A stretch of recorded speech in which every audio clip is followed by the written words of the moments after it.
Gestures are all that I have. Sometimes they must be grand in nature.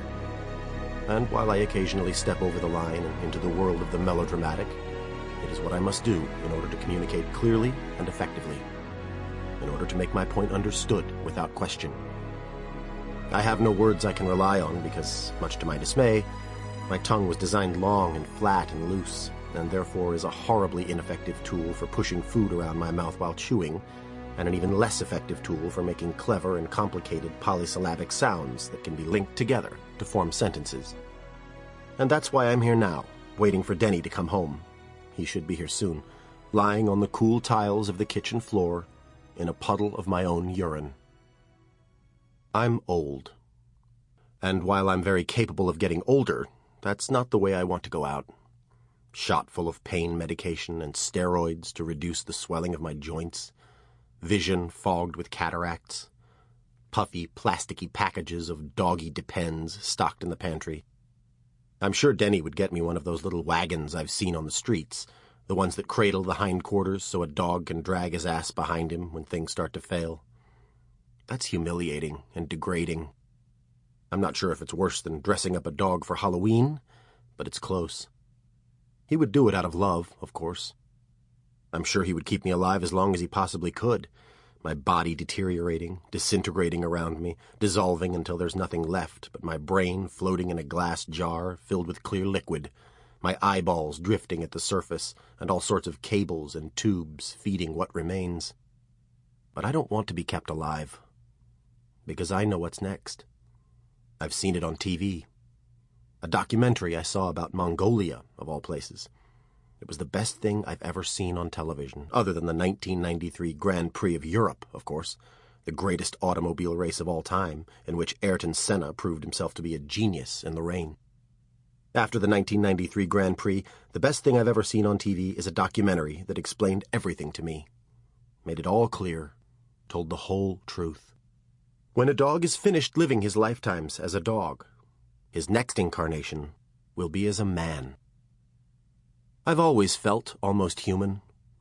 I've always known that there's something about me that's different than other dogs.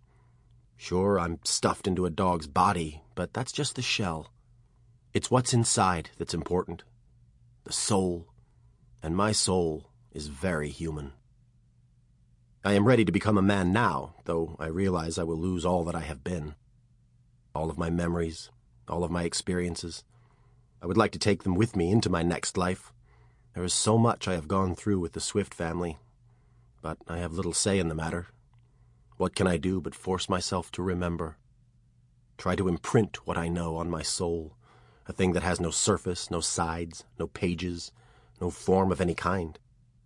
Carry it so deeply in the pockets of my existence that when I open my eyes and look down at my new hands with their thumbs that are able to close tightly around their fingers, I will already know. I will already see. The door opens, and I hear him with his familiar cry, "Yo, Zoe!" Usually I can't help but put aside my pain and hoist myself to my feet, wag my tail, sling my tongue around, and shove my face into his crotch. It takes human-like willpower to hold back on this particular occasion, but I do. I hold back. I don't get up. I'm acting. "Enzo?" I hear his footsteps, the concern in his voice. He finds me and looks down. I lift my head, wag my tail feebly so it taps against the floor. I play the part. He shakes his head and runs his hand through his hair, sets down the plastic bag from the grocery that has dinner in it. I can smell roast chicken through the plastic. Tonight he's having roast chicken and an iceberg lettuce salad. "Oh, Enz," he says. He reaches down to me, crouches, touches my head like he does, along the crease behind the ear, and I lift my head and lick at his forearm. "What happened, kid?" he asks.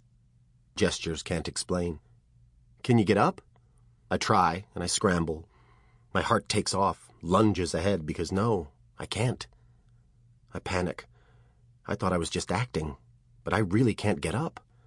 Shit. Life imitating art. "Take it easy, kid," he says, pressing down on my chest to calm me. "I've got you."